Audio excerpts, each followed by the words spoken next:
Saya tak rekam dulu ya. Oke, kita masuk ke hari ini topik trombositnya. Jadi trombosit ini adalah salah satu sel darah yang kita kenal ya. Jadi kalau kita tahu ada trombosit, ada leukosit, ada sel darah merah, maka trombosit ini tuh sebetulnya kalau dibilang sel bukan sel ya.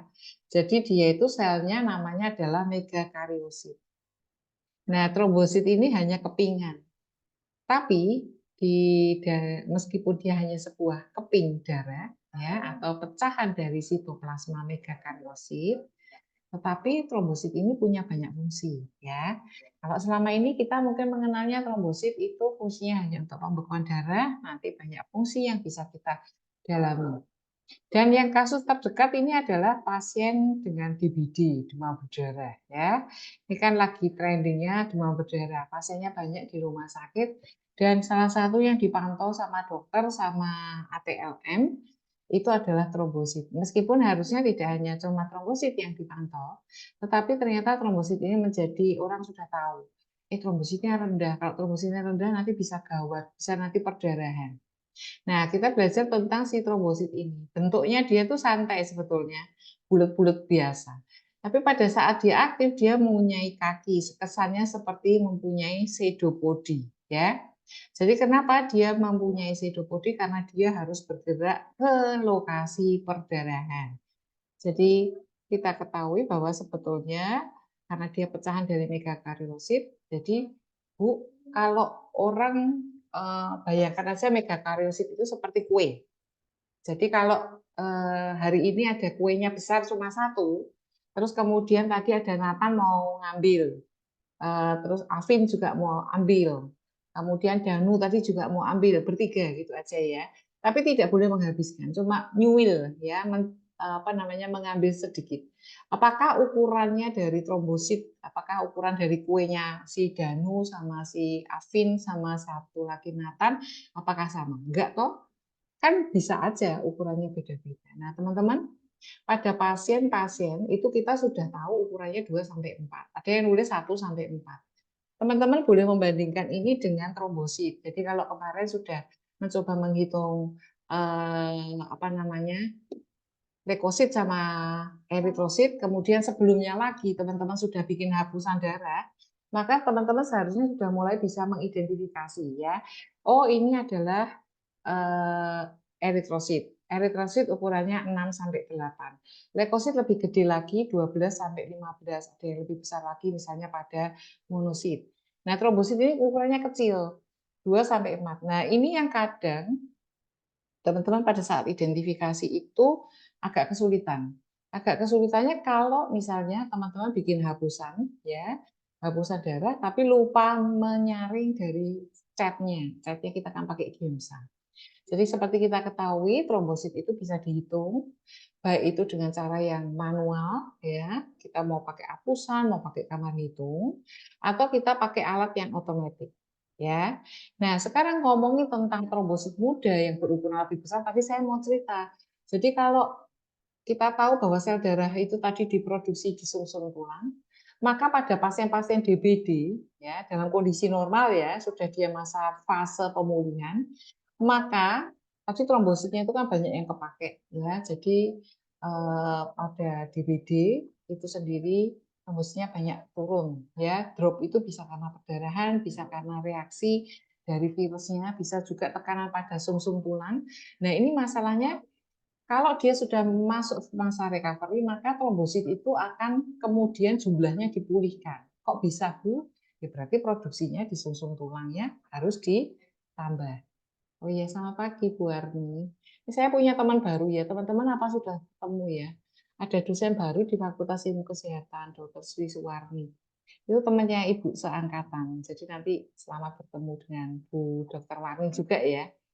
Tapi Bu Dr. Warni ngajarnya nggak di hematologi, mungkin di bidang ilmu yang lain ya. Nanti semester depan lebih lebih bisa langsung ketemu ya.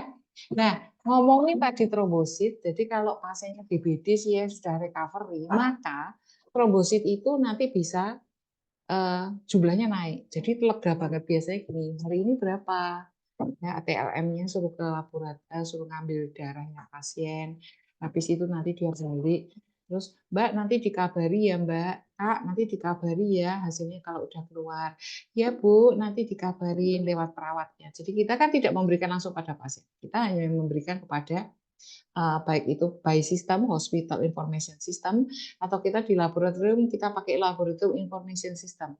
Nah itu bisa dikoneksikan di ruangan langsung dilihat. Tapi masih ada rumah sakit yang masih ngeprint kemudian dikasih kepada pasien. Seharusnya nggak boleh ya, nggak langsung ke pasien ya, jadi kepada perawat, dan perawat nanti menunjukkan kepada dokter. Nah itu kalau sudah naik, itu pastinya lega. Orang tua tuh jadi lega. Kalau anak-anak yang tadi DBD, trombositnya sampai 60.000, turun lagi Bu, 40.000, itu hati itu sudah deg-degan ya. Nah kalau kita mau melihat lagi, kalau kita cuma menghitung jumlah trombosit, ya udah ketemunya berapa tadi? Ada 60.000, ada 70.000, yang normal berapa ada yang tahu? Normal berapa jumlah trombosit? Ada yang tahu? 150.000. Bagus, 150.000 sampai 400.000 per milimeter kubik kalau kita pakainya kamar hitung. Nah, sekarang pasiennya ini kalau kita belajar lagi pakai metode yang manual, teman-teman bisa menemukan di situ adalah bukan cuma namanya PLT atau antar trombosit, tapi teman-teman juga bisa mendapatkan PCT. Teman-teman juga bisa mendapatkan kata PCV, jadi platelet creep. Kalau kamu belajar hematokrit, ini ada namanya platelet creep. Teman-teman belajar tentang MCV, di sini ada PCV. Jadi di sini alat yang otomatis bisa melihat, ini ukurannya trombositnya kok gede-gede. Ya, dan kita tahu bahwa trombosit yang gede-gede tadi itu aslinya yang baru diproduksi. Jadi dia bisa dibilang adalah trombosit yang lebih muda dan itu dia biasanya lebih aktif. Nah, Bu, kalau begitu dilihat di hapusan kelihatan nggak? Kelihatan. Nanti kita bisa menemukan ada trombosit dengan ukuran yang besar dan ada kita sebut dengan giant trombosit ya, yang gedenya nanti seukuran eritrosit ya, giant trombosit ya, temannya Suneo ya dan Doraemon ya. Jadi ini kita lihat, jadi aslinya itu karena dia pecahan, kadang teman-teman itu melihat kok ada titik-titiknya ya. Itu bukan inti, teman-teman, itu adalah granula ya. Jadi granula ini yang kita kenal adalah dense granul dan alpha granul. Bu, ini apa sih, Bu? Jadi kalau kita lihat itu dia cuma titik-titik. Tapi ternyata titik-titiknya itu tuh berisi lagi molekul. Nah, molekulnya ini banyak macam. Ada ADP, ada serotonin, ada tromboglobulin, ada fibrinogen, dan seterusnya. Yang dia punya fungsi tadi mendukung fungsinya si trombosit. Jadi fungsinya trombosit kan kaitannya sama pembekuan darah. Jadi dengan adanya si dense granul yang tadi karena ada perdarahan, maka dia trombositnya dia jadi aktif, maka bentuk dari trombosit tadi menjadi berubah dan dia menekan sampai granulnya ini pecah. Nah, pada saat dia pecah, maka tadi zat-zat ini akan terlepas ya. Nah, dia punya fungsi masing-masing. Nanti kita mempelajarinya lebih detail nanti di mata kuliah dari hemostasis ya. Nah, jadi tadi kembali, jadi kalau aslinya platelet produksi tadi pada sumsum tulang, ya, megakarioblas, megakariosit, megakariosit, kemudian platelet. Oh ya, saya jadi ingat. Teman-teman jangan lupa membuat tugas ya. Tugasnya kan kemarin ada di RPS. Jadi teman-teman dapat tugas untuk membuat poster yang nanti bisa dipresentasikan ya. Jadi dipresentasikan via Zoom seperti ini nggak apa-apa. Dan tugasnya nanti dikumpulkan juga ya. Nah, teman-teman ini kalau ini sudah pertemuan ke 9, 10, 11, maka minggu depan harus sudah dikumpulkan ya. Nah, salah satunya yang teman-teman gambarkan itu adalah seri dari trombosit. Nah, yang digambarkan apa? Ya ini. Jadi kamu bisa menceritakan dalam satu poster itu tentang platelet produksi. Jadi produksinya platelet dari sel yang paling muda sampai kepada membentuk namanya trombosit. Teman-teman juga bisa menceritakan lebih detail morfologi dari sel dari trombosit ini sendiri. Misalnya tadi kamu menceritakan, oh ini ada sitoplasmanya, ini ada granulnya, ada isinya, ada nih misalnya retikulum endoplasma, meskipun dia tidak punya inti.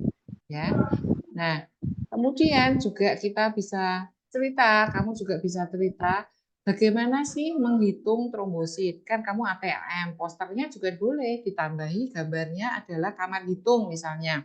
Kamar hitung itu menggunakan kamar kotak yang tengah, kotak besar yang ada di tengah. Dan kita menghitung sebanyak 25 kotak sedang. Itu bisa kamu ceritakan di dalam postermu ya. Nah, kalau sudah kita ngitung, sekarang pertanyaannya berapa? Tadi ada yang bilang 150, ada referensi yang pakai 200. Bu, yang benar yang mana? Jadi teman-teman, kalau kita menggunakan reagen, dan reagennya itu bisa beda-beda antara mesin satu, mesin dua, rumah sakit satu, rumah sakit dua, maka teman-teman biasanya dapat satu lembar hasil pemeriksaan, di sampingnya itu adalah harga normal.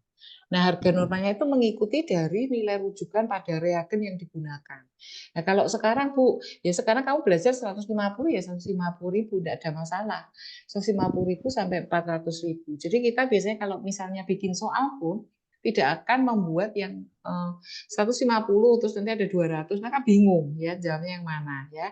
Terus teman-teman juga harus ketahui bahwa ternyata umurnya si trombosit ini tuh cuma beberapa hari. Bahkan kalau teman-teman pernah ya, jadi pernah mendonorkan darah, kemudian diambil trombositnya aja, teman-teman bisa melihat ya, itu di situ cuma umurnya sekitar 3 sampai 5 hari dan dia harus punya rak khusus yang bisa goyang-goyang ya. Jadi ada agitatornya, jadi dia bergoyang raknya itu.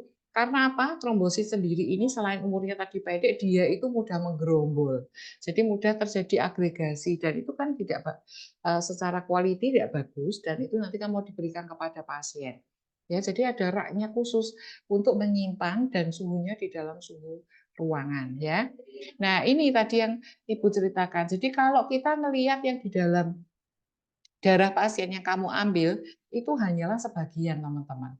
Ternyata si trombosit ini dikumpulkan, jadi ada gudangnya, di pooling ya, jadi namanya kayak ada pooling atau kolamnya. Jadi letaknya ada di mana? Di splen ya. Splen itu limpa ya. Limpa ini juga sebagai organ nanti untuk sel-sel darah yang sudah tua itu akan masuk ke sini dan dirombat. Jadi kalau pada pasien-pasien DBD, maka ini limpanya juga sering jadi gede ya. Ya karena dia kerja keras juga ya pada saat ada kerusakan sel darah akibat adanya virus yang masuk itu tadi juga bisa menimbulkan umur dari trombosit itu tidak lagi 7 sampai 10 tapi jadi pendek ya. Selain itu juga bisa pada trombosit tadi ada perdarahan jadi dipakai. Ada juga yang kita belajar nanti di demam berdarah itu yang ada di IC. Ada penyakit ya, ada komplikasi dari penyakit virus ini yang namanya di IC dan dia menggunakan trombosit sebanyak-banyaknya. Nah, kalau sudah seperti itu, ini kalau misalnya cadangannya yang di dalam sirkulasi sudah banyak turun, maka ini masih ada pooling ya. Poolingnya keluar dari spleen. Tapi kalau kurang lagi ya terpaksa harus dari mana? Dari sumsum tulang yang produksi ya. Nah, sebetulnya produksinya itu dipengaruhi oleh apa sih? Siapa sih yang ngatur? Kita punya namanya hormon yang kita sebut dengan namanya trombopoietin. Kalau kemarin teman-teman masih ingat waktu kita belajar dari eritropoiesis, maka ada namanya eritropoietin. Itu adalah hormon yang merangsang pembentukan sel darah merah. Nah, ini namanya beda dikit trombopoietin. Dia merangsang pembentukan dari trombosit yang dihasilkan oleh hati dan ginjal ya. Jadi kalau karena dia mengatur kalau dia jumlahnya trombosit rendah, maka dia supaya produksinya naik, maka dia juga kadarnya meningkat ya dan sebaliknya. Nah, kembali kepada fungsi trombosit tadi ya.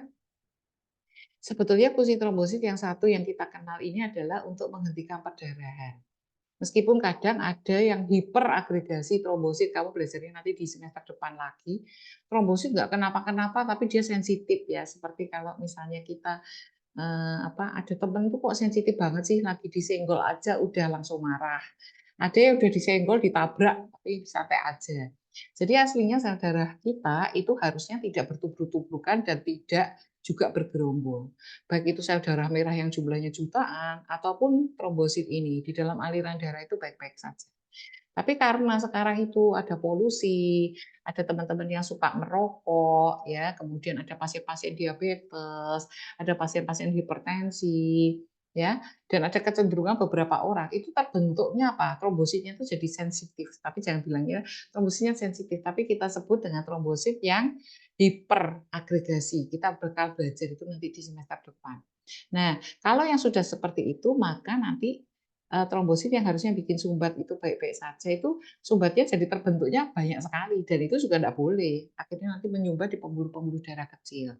Nah, kalau yang aslinya, seperti apa pembentukan sumbat trombosit? Kalau misalnya nih ada perdarahan nih, ini ada robekan ya, misalnya seperti ini. Ini karena robek, maka ini akan menimbulkan sinyal. Yang pertama itu sebetulnya pembuluh darahnya tuh kalau dia robek, dia langsung mengkeret. Fungsinya apa? Ya mengurangi bocornya darah ya, dia vasokonstriksi, dia mengkeret. Nah, setelah itu si platelet ya, si trombosit tadi, maka dia akan nempel ya, nempel di pembuluh darah sini. Ayo tuh ada perdarahan ya, dia datang ke situ, dia nempel di pembuluh darah. Dia nutup nutup nutup nutup sambil dia melakukan rilis pelepasan. Pelepasan apa, Bu? Pelepasan tadi ada granula dengan isinya ADP, serotonin, tromboksan, serotonin dan seterusnya. Itu dilepaskan. Itu bagaikan apa? Kentongan. Jadi dia membunyikan kentongan. Ayo tolong, tolong, tolong, dia begitu, tong, tong, tong, tong, tong, tong, ya, supaya apa? Trombosit lainnya pada datang semua. Nah, ini yang kita sebut dengan tadi platelet secretion memanggil trombosit lainnya sehingga membentuk agregasi. Jadi agregasi itu ya seperti ini. Jadi trombositnya menjadi apa namanya? Menjadi satu, membentuk sumbat trombosit dan upayanya adalah menghentikan perdarahan. Tapi sebetulnya apakah cuma berhenti di sini? Tidak, ya teman-teman. Apakah teman-teman bisa melihat ini secara in vitro? Jadi teman-teman bisa nanti di semester depan kamu akan diberikan preparat sampel darah, kemudian kita induksi ya, pura-puranya terjadi rangsangan ya, maka nanti trombosit yang tadinya diem aja, nyantai aja, dia terbentuk agregasi. Nah, ini yang kita ukur dalam pemeriksaan agregasi trombosit. Nah, teman-teman, mungkin kalau kamu bikin apusan darah juga, teman-teman juga akan menemukan hal yang serupa seperti ini. Biasanya kasus ini sering pada darah dengan EDTA ya. Jadi kalau yang seperti ini tuh namanya adalah trombosit satelit. Karena apa?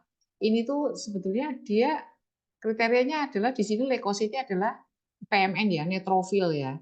Dan kemudian di sini ada trombosit-trombosit yang mengelilingi nempel begini, ini trombosit satelit. Biasanya ini kaitannya dengan tadi antikoagulan yang kita gunakan ya. Kemudian ini tadi yang Bu Lucy ceritakan. Jadi kalau kita mengidentifikasi preparat seperti ini preparatnya cukup ya, warnanya cukup oke ya. Jadi kelihatan banget ini adalah eritrosit ya. Kemudian di sini teman-teman bisa melihat ini apa? Ini ukurannya gedenya seeritrosit bahkan lebih gede. Ini adalah giant trombosit teman-teman ya, temennya Suneo sama Doraemon tadi. Yang ukurannya normal tuh ini pecahan-pecahan. Nanti makanya Bu Lucy yang tadi bilang, kalau ini perbandingannya 6 sampai 8, 2 sampai 4 itu 1 sampai 4 itu berarti ya kurang lebih seukuran ini. Ini trombosit. Ini trombosit. Ini teman-teman kalau ngelihat segini aja ya, ini kira-kira jumlahnya lebih dari 20 enggak? Pasti lebih ya. Ini kecil-kecil ini semua. Kalau ini lebih dari 20 dan teman-teman screening pakai mikroskop, kamu geser-geser setiap kamu lapang pandang seperti ini, teman-teman bisa hampir pastikan.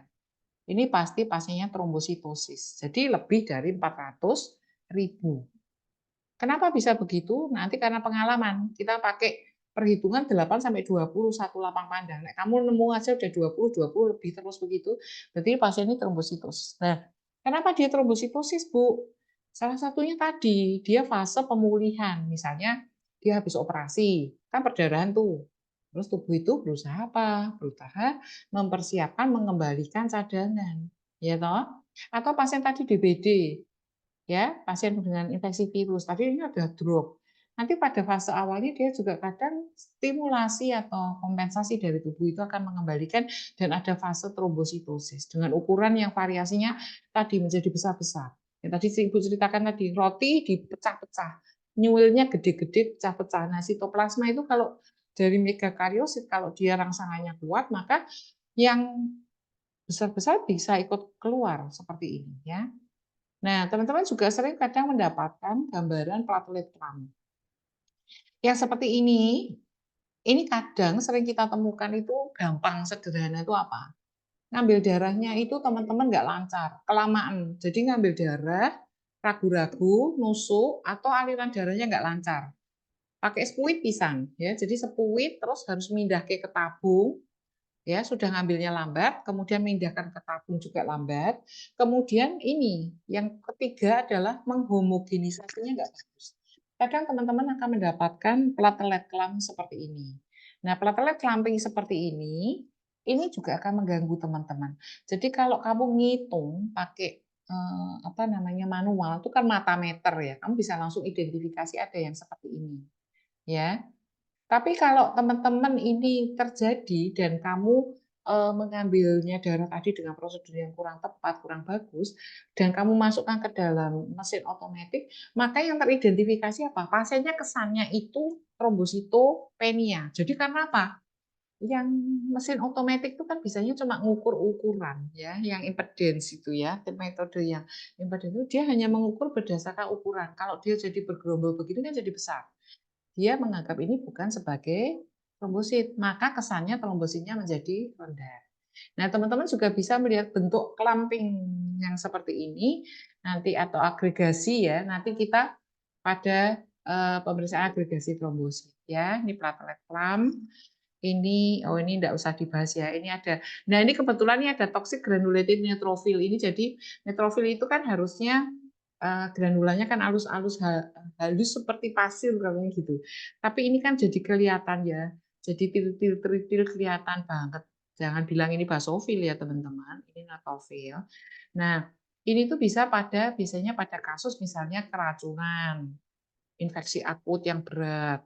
Nah, ini kebetulan juga ketemu bersamaan dengan platelet clump. Nah, platelet clump-nya ini karena apa? Nah, ini yang perlu kita cari. Apakah ini masalah cuma kesalahan teknis, tadi misalnya pengambilan darah nggak lancar, atau memang ada reaksi di dalam tubuh pasien. Nah, ini ya teman-teman, kalau menghitung jumlah trombosit yang manual, dengan kamar hitung, dengan hapusan, dengan metode impedance, atau pakai dengan flow cytometry. Yang penting teman-teman harus bisa mengoperasikan mikroskop, harus bisa membersihkan baik sebelum dipakai dan sesudah dipakai. Nek membersihkan pakai apa ya lensanya? Membersihkan pakai apa, teman-teman? Silol, Ibu. Silol, Bu. Oh, pakai silol?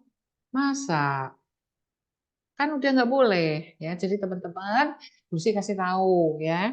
Jadi membersihkan lensa sekarang tuh nggak pakai silol. Kalau teman-teman pakai silol, nanti yang terjadi malah resiko jadi jamuran dan itu ada coatingnya itu nanti rusak dari lensa ya. Jadi kita menggunakan adalah alkohol yang 96%. Teman-teman jangan pakai yang swab ya. Yang swab kamu pakai itu kan 70%. Jadi yang itu nggak boleh dipakai. Kenapa Bu nggak boleh dipakai? Karena yang swab 70% itu masih banyak airnya. Jadi nanti kalau kamu untuk bersihkan untuk lensa, maka airnya itu akan masih di situ dan itu bisa mencetuskan juga jamur.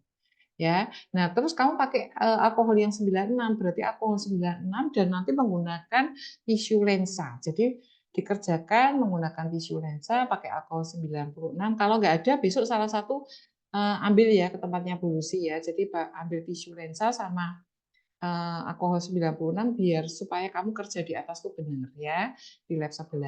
Nah, kemudian penyimpanan juga demikian ya, mesti bagus. Suhunya tuh tidak boleh terlalu panas. Kalau kamu aja kepanasan, mikroskopnya juga kepanasan. Resikonya apa sih? Jamuran.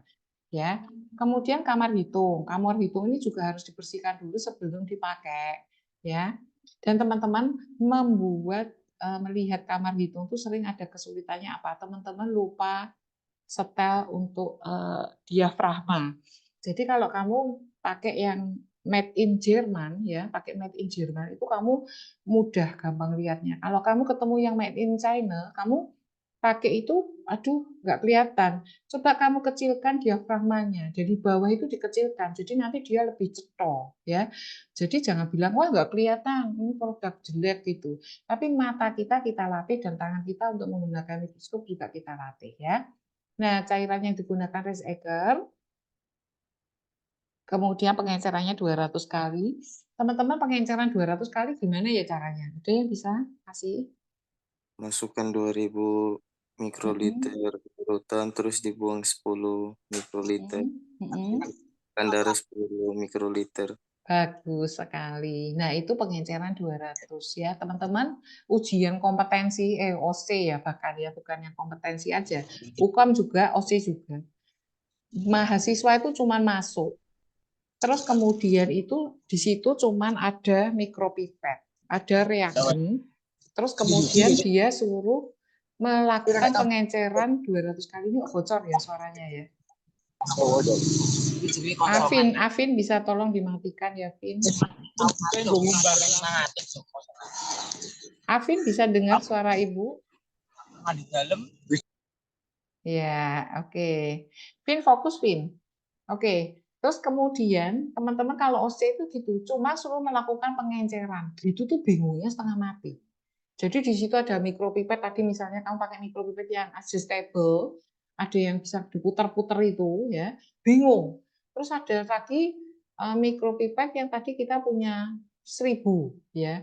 Nah, harusnya kayak seperti tadi Nathan itu tadi ambil 1000 2 kali, kemudian habis itu pakai yang kecil yang adjustable tuh dengan pasangan 10 langsung diambil sekali, dicampur sekali, selesai kan? Tapi itu tidak mudah dan itu bikin grogi di dalam ruangan. Saat itu kan kita nggak boleh nanya apa-apa, kita juga cuma dilihatin sama pengujinya, ya kamu tidak bisa kerjakan apa enggak. Nah teman-teman, ini makanya pada saat sekarang kamu bisa praktek, itu kerjakan sendiri-sendiri. Jangan biasakan teman-teman yang mengerjakan atau berpasangan. Kalau berpasangan tuh asumsinya ya kalau berpasangan ya berarti kan kita punya 2 kali pertemuan ya. Jadi mestinya satunya mengerjakan, besoknya satu temannya lagi yang mengerjakan ya. Nah, kemudian ini juga menggunakan lensa objektif 40. Kalau kita punya pengencerannya 200 kali, kamar hitung yang kita pakai di sini adalah satu kotak besar ini atau 25 kotak sedang ini, maka dengan mudah kita punya faktor pengali adalah 2000. Jadi misalnya kalau ada soal UKOM nih ya, pemeriksaan kadar jumlah trombosit ya. Seorang ATLM melakukan pemeriksaan hitung trombosit menggunakan kamar hitung improvement power dengan mengencerkan larutan reagen dan sampel 200 kali. Dihitung pada 25 kotak sedang, 25 kotak sedang ditemukan 2000. Berapakah jumlah trombosit? Jawabannya B. Yuk, siapa yang bisa?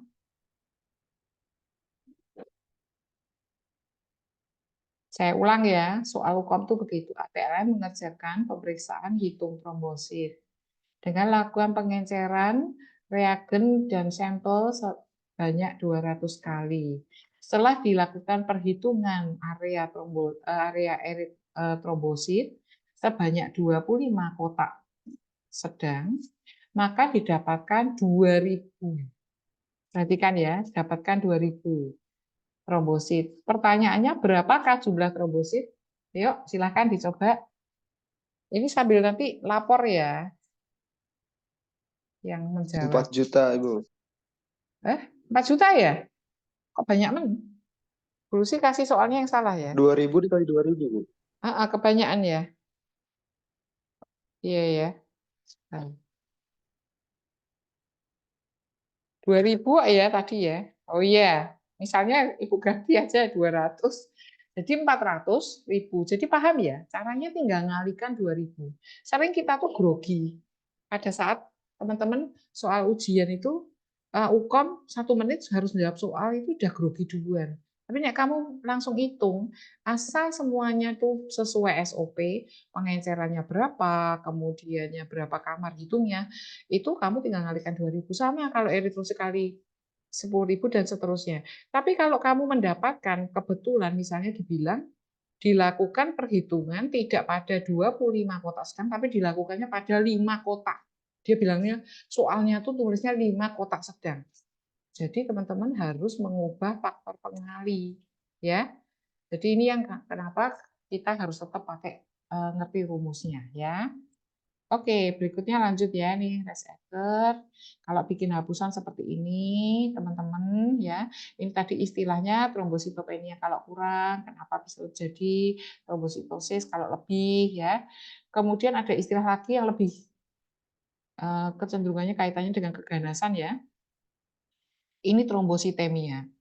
Jumlahnya bisa lebih 1 juta ya. Tadi misalnya kita pura-pura tadi yang kasus tadi misalnya kita temukan 2 juta gitu ya. Tapi kalau yang seperti ini biasanya kita udah menggunakan pengencerannya lebih banyak lagi karena kita kan matanya nggak bisa ngitung kan terlalu padat ya. Kemudian berikutnya yang satu lagi kalau tadi jumlah, maka yang ada yang kita kaitkan dengan fungsi. Jadi kalau trombosit tadi punya fungsi dia pembekuan tapi dia nggak bisa melaksanakan fungsinya. Tapi jumlahnya mungkin normal, itu yang kita sebut dengan namanya trombositopati atau tromboastenia. Penyakitnya, detailnya nanti belajarnya di semester depan. Nah, teman-teman ini adalah salah satu artikel review yang dikerjakan oleh kakak kelasmu. Ini D3 yang ngerjakan ya, waktu itu bimbingan saya. Ini pada masa COVID kemarin. Jadi karena kita nggak bisa penelitian, nggak bisa kemana-mana, maka teman-teman ini mengerjakan karya tulis ilmiahnya atau skripsinya dengan melakukan literatur review. Nah ini contohnya kamu bisa baca di proceeding. Bisa aja kita publikasi di tempat lain dan harapannya nanti semua anak-anak D4 yang mahasiswa D4 itu harus bisa melakukan publikasi. Ya, saya kira itu yang bisa saya sampaikan. Mungkin ada pertanyaan dulu. Ada pertanyaan mungkin? Oke, saya sambil ini dulu ya. Tadi teman-teman yang menjawab tadi siapa ya? Sambil saya bisa dibantu. Bentar. Ini Hemdas NP. Oke, ini pertemuan tanggal 14 ya. Saya tanggal 14 Mei. Tadi yang jawab siapa aja? Yuk lapor buruan yuk, waktunya mau habis ini. Dia Skalista, Bu. Siapa? Dia Skalista. Oke. Oke, terus tadi Aswan, tadi Nathan, siapa lagi tadi? Boleh lapor? Nggak lapor? Ya sudah loh, Bu sih nggak lihat semua tadi masalahnya. Terus sama ini sekarang yang hadir dan on cam. Boleh sebut namanya, silahkan. Dibantu Bu Lucy karena Bu Lucy masukkan nilai langsung. Yang kelihatan siapa nih? Lydia. Oke. Hadir, Ibu. Iya, yang on cam ini yang silahkan menyebutkan namanya. Ibu masuk Excel. Tamburin, Bu. Martin masuk enggak? April, saya mau tamburin. Teovani, Hadir. kalau nggak nyebut namanya Ibu nggak ngerti loh. April? Tidak. April hadir, Bu. Martin? Hadir, Bu. Oke, ini nggak ada yang nyebut namanya, Bu Lucy enggak. Hadir, Bu. Oke. Martin di mana? Devani hadir, Ibu. Oke. Leoni juga enggak ya? Leoni juga enggak, Martin tidak juga. Oke, yang lainnya masuk ya. Leoni ada di mana, Leoni? Where are you? Where are you? Leoni. Oke, saya kira itu ya. Terima kasih untuk kesempatannya pada pagi hari ini. Selamat pagi Ibu, semuanya. boleh Apa? Ya, boleh. Silakan, Miki. Waduh, ini kurang semenit. Apa nih? tugas posternya yang itu Di RPS. lewat apa? Nanti saya Ya, kirim. itu Drive-nya saya kirim nanti. Ya. ini nggak, Bu? Apa namanya, ditulis tangan di gambar gitu atau Desain diedit dong. gitu, Bu? Desain. Oh, desain. Kasih desain. Oke. Siap. Ya. Oke, yuk semuanya. Selamat pagi. Semangat ya, Selamat dan pagi, jangan Bu. lupa makan pagi. Ya, Oke, selamat pagi. bye-bye. Makasih, Bu. Bu. Bye-bye. Pagi, Bu. Yuk,